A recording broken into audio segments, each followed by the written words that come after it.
mata pelajaran ilmu pengetahuan alam. Sudah siapkah untuk belajar? Hari ini kita akan belajar materi organ pernapasan manusia. Yuk ikuti penjelasan Ibu.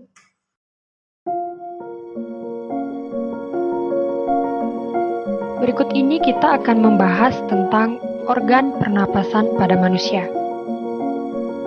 Ini adalah gambar dari organ pernapasan pada manusia. Yang pertama, bagian ini disebut dengan rongga hidung. Fungsi dari rongga hidung yaitu menyaring udara yang masuk dan dibantu oleh rambut hidung serta selaput lendir. Bagian yang kedua disebut dengan faring. Faring berfungsi menyalurkan udara ke laring. Yang ketiga disebut dengan laring. Laring berfungsi menghubungkan faring ke trakea. Kemudian bagian ini disebut dengan trakea, berfungsi menyaring udara dengan bantuan rambut getar. Kemudian bagian ini disebut dengan bronkus. Bronkus berfungsi mengalirkan udara ke paru-paru. Bagian keenam disebut dengan alveolus. Fungsi dari alveolus yaitu sebagai tempat pertukaran oksigen dan karbon dioksida. Kemudian, jika paru-paru diperbesar, maka tampilan paru-paru akan seperti ini. Sekali lagi Ibu tekankan, ini merupakan trakea atau batang tenggorokan. Cabang batang tenggorokan disebut dengan bronkus. Cabang bronkus ini disebut dengan bronchiolus. Cabang bronchiolus disebut dengan alveolus. Nah, pada alveolus ini terdapat cabang-cabangnya lagi. Nah, jika diperbesar, maka tampilannya akan seperti berikut. Ya, ini merupakan alveolus. Nah, cabang dari alveolus ini disebut dengan alveoli. Gelembung-gelembung halus ini dinamakan alveoli. Berikut ini merupakan proses pernapasan pada manusia. Perjalanan udara memasuki paru-paru dimulai dari udara memasuki rongga hidung. Pada rongga hidung, udara disaring oleh rambut-rambut halus hidung dan suhu udara juga dihangatkan dan dilembabkan oleh rambut hidung dan lendir pada hidung.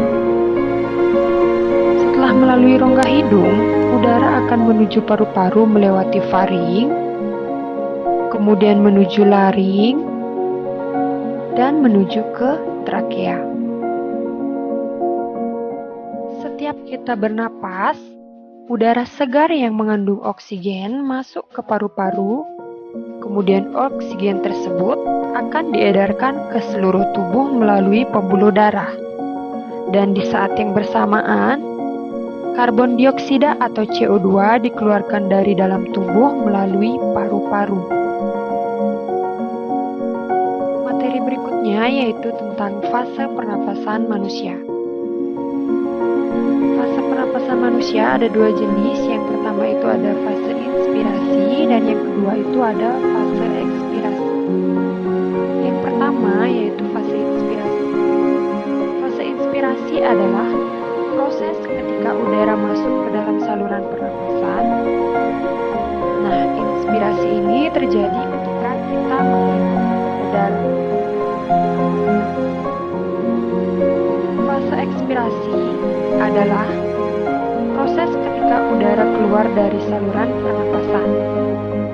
Ekspirasi terjadi saat kita menghembuskan napas atau mengeluarkan udara dari paru-paru.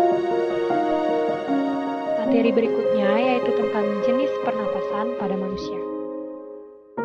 Jenis pernapasan pada manusia itu ada pernapasan dada dan pernapasan perut.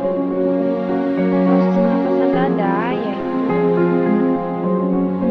inspirasi terjadi ketika otot lengan tulang rusuk berkontraksi, tulang rusuk akan terangkat dan rongga dada membesar. Tekanan udara dalam rongga dada menurun,